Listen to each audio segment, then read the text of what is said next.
हाग्रामा महिलारि होनोबा खोथा बुंथावथाव मानसि नंलिया कारन बयबो मिथिखागौ बे मा थाखोनि मानसि दा गतिके मैयानि जि माने जोंनि मानगोनां CM सारनि खोथाखौ जि रोखोमनि बुंदों बिथाङा बिराद माने मुगैथावथाव आरो लासिंसिंथार मानोना प्रमद बर' बिथाङा जेब्लानिफ्राय माने बर' फरायसा आफादनि आफादगिरि महरै जोंनि बे बर' हालामाव रायजोखौ सिबिनायनि खामानि लादों अब्लानिफ्रायनो हाथियारनि एगेन्सै गोबां बार माने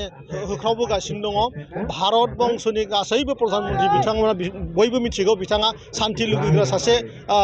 दैदेनगिरि आरो दिनै बिथांखौनो बिथांनाव हाथियार दंमोन बिथांनिनो हाथियार बे रोखोमनि खोथा बुंनानै माबाया हाग्रामा महिलारिया जि रोखोमनि थाबथा खालामदों बे थाबथा खालामनायखौ बर' रायजोफ्रा गासैबो मिथिखागौ बिथाङा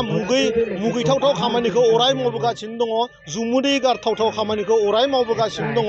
बेनिखायनो हाग्रामा महिलारि बिथांखौ आं बुंदों बिथाङा जौ लोङै लोङै बिथांनि जि नार्भ जि ब्रेननि नार्भ बे गासिबो डेमेज जाजोब्बाय बिथाङा ट्रिटमेन्ट लाहैनांगौ तेजपुराव बिराद थाबैनो BPFनि माखासे माने दैदेनगिरिया बिथांमोना बिथांखौ सहाय खालामनांगौ नङाबा बावैसोनि उनावनो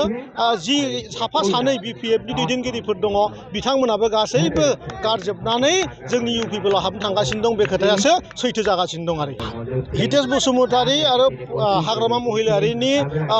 हाथियारनि खोथाखौ लानानै बर' रायजो राजाया गोदोनिफ्रायनो मिथिखानाय खोथाखा बेवहाय गोदानै बुंनांगौ खोथा गैया हाग्रामा महिलारि बिथाङा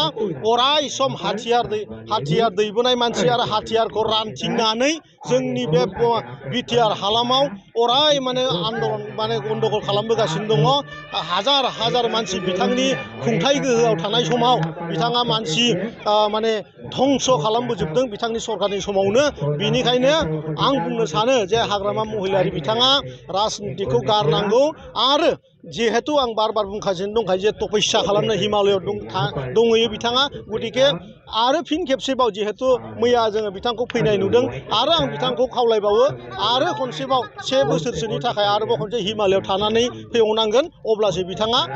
सान्थि भाबै बेवहाय थानो सोलोंगोन आरोखि रोंगोन आरोखि पुरा आसामाव सोलिगासिनो इलेक्शना आसाम BTRआ आसामनि बिथोरावनो इलेक्शना BTRआवबो जागोन आरो नैबे खोथायासो गुरुत्तपुर्ण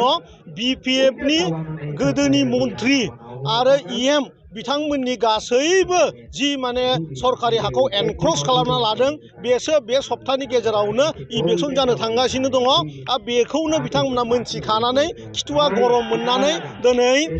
जोंनि जि माने मैदेरनि लामा मुफुरनि लामा जेराव माने थायोमोन बेखौ जाय माने सुबुंफ्रा बर'आनो जा हारसायानो जा जायबा एनक्रस खालामदों बेखौ जोङो बिथांमोनखौ बुंदों जे बे जायगानिफ्राय दोरोदनानै गावबा गावनि जि आसल गामि बेयाव थाहैनांगौ आरो जों बिथांमोननो हा होनायनि पाट्टा होनायनि खामानिखौ मावगासिनो दङ गतिके जायफ्रा बे सप्तासेनि गेजेराव जाय मन्थ्रिफ्रा जाय EMफ्रा एनक्रस खालामजानो गिदों बै बिथांमोनासो दिनै बे खोथाखौ बाराद्राय बानसाव होदों बाराद्राय दामगासिनो दङ बेसो सैथो आरोखि